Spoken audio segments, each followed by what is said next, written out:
They warned him if these tariffs continue that we are going to see empty shelves in the coming week. What if Walmart runs out of products to sell and McDonald's has to reduce its hours because there are no chickens and ingredients left?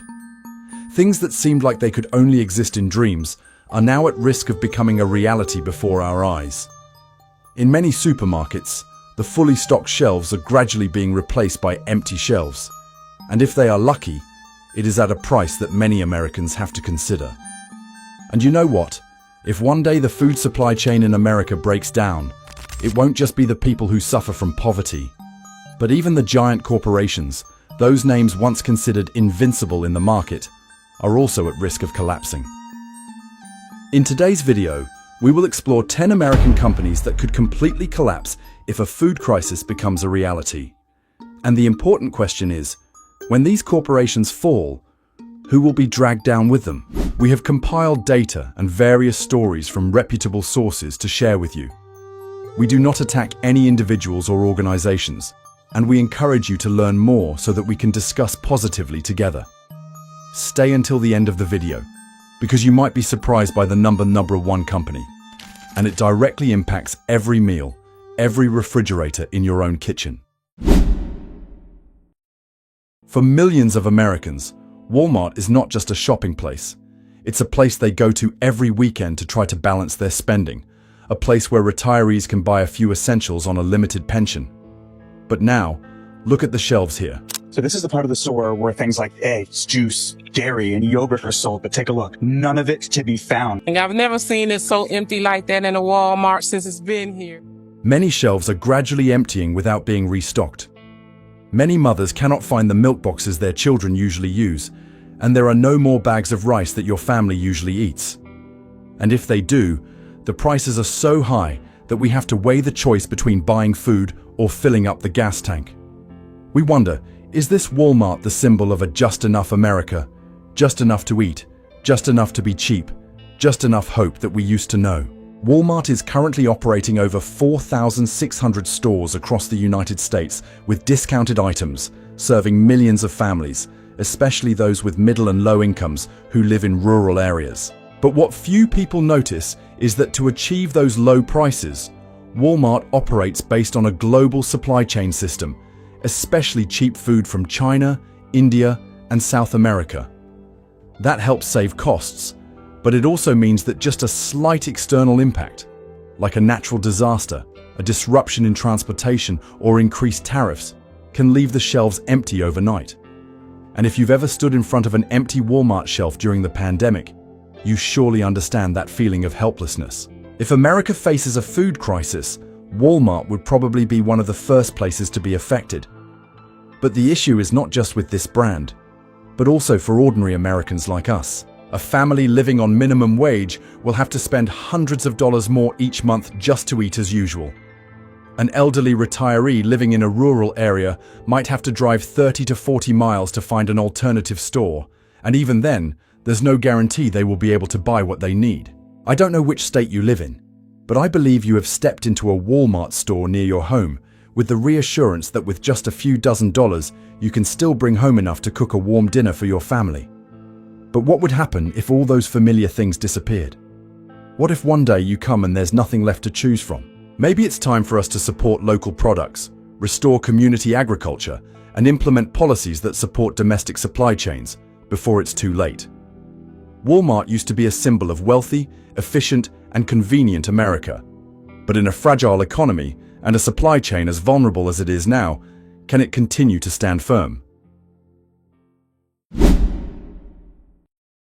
Whether you like it or not, there is an undeniable truth. McDonald's is a part of America. With the childhood of many Americans, eating McDonald's is a simple joy. A Big Mac, a few fries. That was the reward after a hard week. But what happens when those simple pleasures also become luxuries? Few people think that this chain of stores, with its industrial and stable appearance, relies heavily on food supply chains that are vulnerable to natural disasters, export bans, rising fuel costs, or global political instability. McDonald's does not raise its own cattle, does not grow its own potatoes, and does not have its own dairy factory. They rely on hundreds of suppliers worldwide, from meat and vegetables to packaging paper, all operated on a strict schedule. And if the supply of fresh food is affected, McDonald's will be one of the first names to lose its operational rhythm. No need to imagine far. During the pandemic, many fast food chains had to remove items from their menus due to a lack of ingredients. Some stores ran out of ground beef and had to stop selling Big Macs. National dishes like fries or chicken McNuggets have also faced shortages in supply. And now, these things are at risk of happening again. Because at that time, the price of each meal could double, the menu could be reduced, and combos that used to cost only a few dollars might now make you think twice before buying. For those with high incomes, McDonald's raising prices or reducing portion sizes is not a major issue. But for those who have to make do with a meager salary, who once saw McDonald's as the last affordable option, this is a challenge. If even a burger has become too expensive, then we are entering an era where fast food is no longer fast or easy, but out of reach. Perhaps it's time for us to reinvest in local agriculture, support domestic production, and reconsider how we distribute food to the people so that simple joys like a burger don't disappear. It's not just food.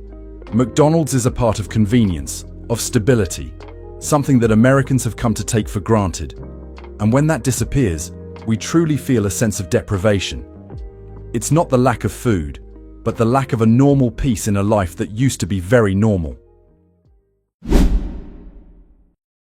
Tyson Food.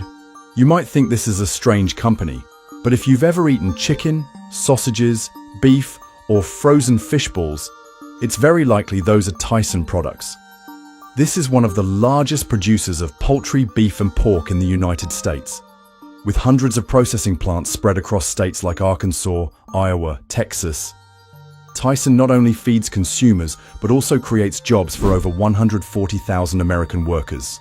But if one day, when Tyson's supply chain encounters problems that prevent it from continuing, our meals will be affected. Beef doesn't reach the supermarkets. Chicken has disappeared from Lunchable boxes. The price of ribs, ground meat, and chicken breasts can double or even triple, turning familiar meals into luxuries. A mother will have to choose between buying meat for her child or filling up the car with gas. An elderly retiree living on a pension might skip meat at dinner to save some for their grandchild. A family living in the countryside will stand in front of an empty cold counter with nothing left to choose from, even if they can pay. We often take a meat meal for granted. But without Tyson, a corporation that was once given special protection by the federal government during the pandemic, we will realize that even the most ordinary things can disappear. Perhaps it is time for America to diversify its supply, reduce dependence on industrial-scale production, and return to community agricultural systems where food does not have to travel thousands of miles to reach the dining table. And one question I want to ask you: when food is no longer cheap, no longer available, will America still be the land of opportunity? There are some foods that people don't think about much, but they are always in the house. A bottle of ketchup for dipping fries, a few slices of cheese for sandwiches, a box of macaroni and cheese for a quick lunch. Those are simple, unpretentious dishes, but they have nourished many generations of Americans. Those dishes mostly come from Kraft Heinz, a name that sounds industrial, yet is present in every small kitchen. For single people, elderly individuals living alone, busy families, or those with low incomes, Kraft Heinz's packaged foods are not just convenient, they are essential. Because not everyone has the time, health, or means to cook every day. But what few people realize is that to produce those familiar dishes, Kraft Heinz has to rely on a complex supply chain, from tomatoes, dairy, flour, and deli meats to tin cans, plastic wrappers, and even imported seasonings. Just one link in this chain encountering an issue, a poor harvest, labor shortages, high tariffs, can slow down or completely halt the entire system. If America faces a major food shortage, Kraft Heinz will be one of the most visibly affected names. No more ketchup for outdoor barbecues. No more mac and cheese boxes for students' lunches. No more hastily made cold-cut sandwiches to take to work. And above all, no more feeling of always having something ready in the kitchen. You might have once said that you don't need canned food, But think about those times you open the fridge after a long day and find something familiar that saves you from having to think too much. And furthermore, if Kraft Heinz cannot produce, then food banks, relief kitchens, and poverty assistance programs will also no longer have enough supplies to distribute. Those who were already struggling will suffer even more when the simplest items no longer exist. When Kraft Heinz ceases operations, it's not just the emptiness on supermarket shelves, but the disappearance of the sense of security we once thought would always be there. Back in the day, just $1 could buy a cold can of Pepsi and a pack of Doritos. Sitting watching TV, snacking, laughing, and talking with family. But today, do you feel everything familiar is gradually disappearing? And perhaps you are also starting to feel it. PepsiCo is not just Pepsi. This is the corporation behind more than 20 familiar food and beverage brands, from Lay's, Cheetos, Gatorade, Quaker Oats, Tropicana, to Mountain Dew. With millions of products consumed each day, PepsiCo is like the silent breath in the rhythm of American consumer life. But if you look closely at how PepsiCo operates, you will see a concerning truth. Everything depends on the global agricultural supply chain, from potatoes, corn, sugar, to synthetic flavors. And if a food crisis occurs, due to bad weather or transportation disruptions, PepsiCo is one of the first corporations to be affected. The consequences, you can probably guess. Those could be the snack packs gradually disappearing from the shelves, prices increasing, smaller packaging, and changing quality. When consumers reduce their purchases, a series of factories are forced to cut production or lay off employees, and the salaried workers, warehouse staff, delivery drivers will be the front line in clearly feeling the impacts. Do you remember the last time the whole family gathered to eat snacks, watch football, and laugh together? Are we losing those moments just because everything is too expensive now? We have gotten used to convenience, but will our descendants still get to experience the feeling of opening a snack pack during a summer picnic, sipping a cold soda with family? If PepsiCo is struggling, it's not just about snacks. It's a symbol of a once abundant America gradually becoming a luxury memory. Many Americans believe that now we should promote supporting local products, cooking at home more, and finding joy in simplicity itself, instead of relying on industrial food packages. Recently, I have stopped drinking Starbucks and switched to a cafe near my house. I realized I had saved about $150 each month. And I know many people are just like me. Starbucks used to be the place where American office workers would go every morning as a habit to start their day. Starbucks, in a way, has woven itself into American life, not through advertising, but through its quiet daily presence. But now, for many people, even a cup of coffee can become a luxury. Behind Starbucks' 15,000 stores in the US is a global supply chain. Coffee beans, oat milk, caramel syrup, paper straws, all come from suppliers around the world. And if just one link in this chain malfunctions, the entire barista station could come to a halt. Recently, with the new policies related to tariffs, many suppliers have refused to ship goods to the US, causing many brands, including Starbucks, to feel extremely worried. Some items on the menu have increased in price. Some stores have to close or downsize, laying off employees to stay operational. And if in a food crisis scenario, Starbucks not only faces prices, but also brand image. Will Americans, who are struggling to maintain a nutritious meal, still be willing to spend nearly $10 on an espresso? Perhaps brands like Starbucks should consider starting over with the simple things, supporting local farms, buying coffee from small shops, reconnecting with the community instead of relying on the global chain. And if one day Starbucks collapses, do you think it's just about coffee? Or is it a sign of an America losing touch with what was once most familiar? Although it may not be as famous and popular as Walmart, Costco still holds a special place in the hearts of many Americans.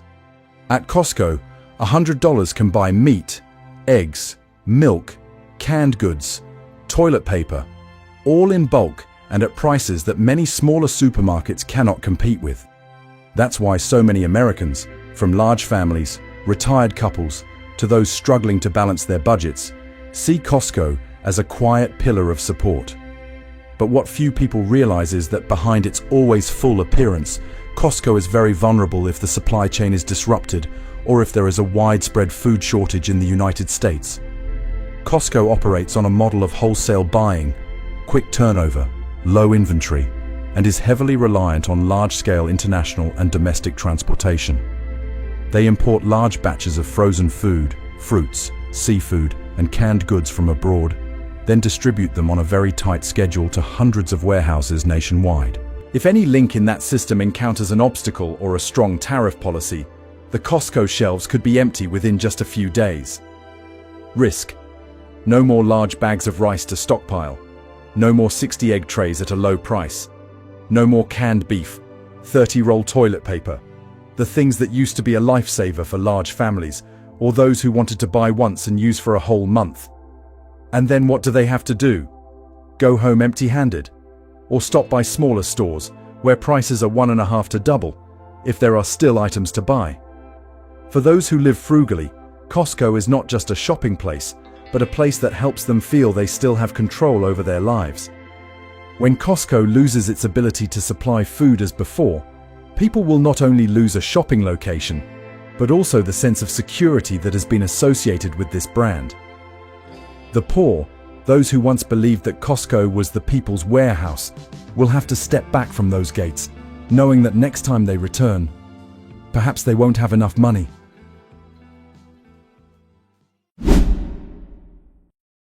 Dollar General is present all over America, especially in rural communities, small towns, and low-income areas where there are no Walmarts, no Targets, no grocery stores.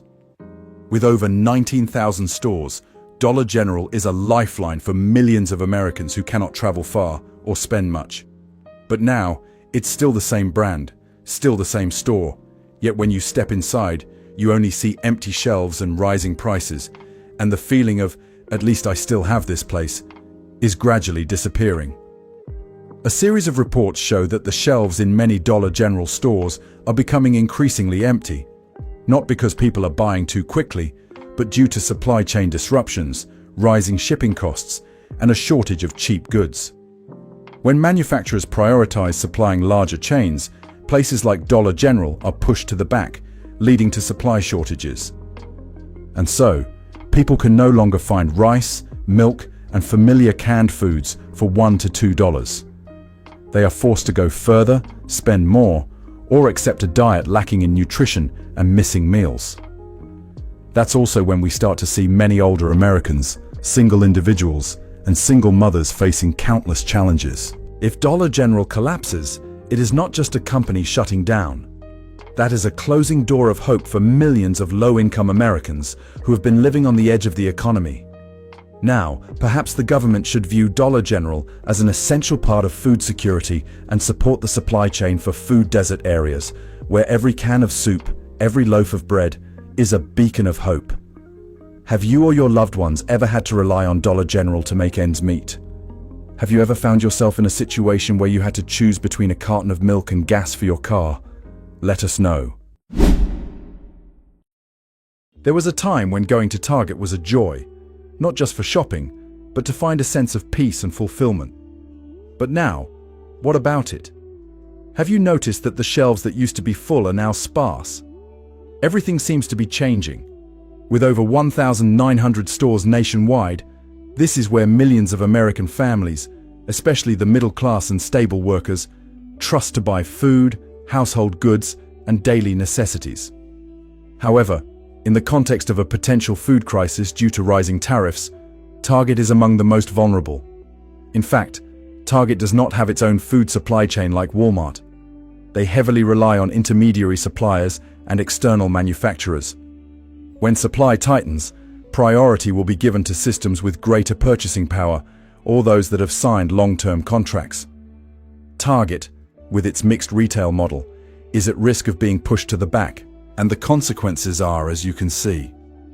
The shelves of fruits and vegetables, fresh food are becoming increasingly empty. Frozen products, dairy, meat, either disappear or skyrocket in price. And for consumers, it feels like being abandoned, as a place that was once the smart choice has now become a place too expensive to live in, too lacking to endure. A downturn at Target not only makes it difficult for consumers, but also forces thousands of workers to lose hours and income, especially in rural states where Target is the only major shopping destination within a radius of dozens of miles.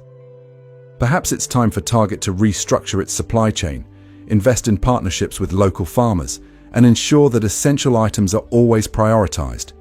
Because for many Americans, this is not just a supermarket, but a place they can trust for a stable life. Sysco is the largest food distributor in the United States, serving over 650,000 customers, from schools, hospitals, and restaurants to nursing homes. But when a real food crisis occurs, Sysco will be on the front lines, and also the most affected. Sysco imports large quantities of meat, seafood, and vegetables from abroad, especially from China, Mexico, and South America. If those countries cut exports, or if the US no longer has enough goods to distribute, Sysco will have nothing to ship. Although there are huge cold storage and transportation systems, if supplies are scarce, it becomes a burden if there is nothing left to store. Millions of meals each day in schools and nursing homes could be disrupted. Many small restaurants will not survive if they are not supplied with ingredients on time. Hospitals will struggle to maintain the necessary nutritional menus for patients. Imagine your mother in a nursing home, your child at school, and both start receiving fewer meals, less nutritious, just because of a glitch in the distribution system. For the elderly, those who have lived through the prosperous times in America, where meals at home or out were warm and plentiful, this prospect is truly sad. Have you ever worked in the restaurant, education, or healthcare industry? Do you feel that food logistics are becoming more fragile than ever? We have just gone through 10 giant corporations, names that were once symbols of prosperity and stability, but now they could become the first to be affected if the American food supply chain is disrupted. If supermarkets run out of stock, if meals become increasingly expensive and scarce, if even large companies cannot hold on, then what will happen to us, the people? Are you feeling the changes every time you go to the supermarket? Do you have any plans for yourself yet? Leave a comment below. Your story, thoughts, or even memories can help many others awaken and prepare.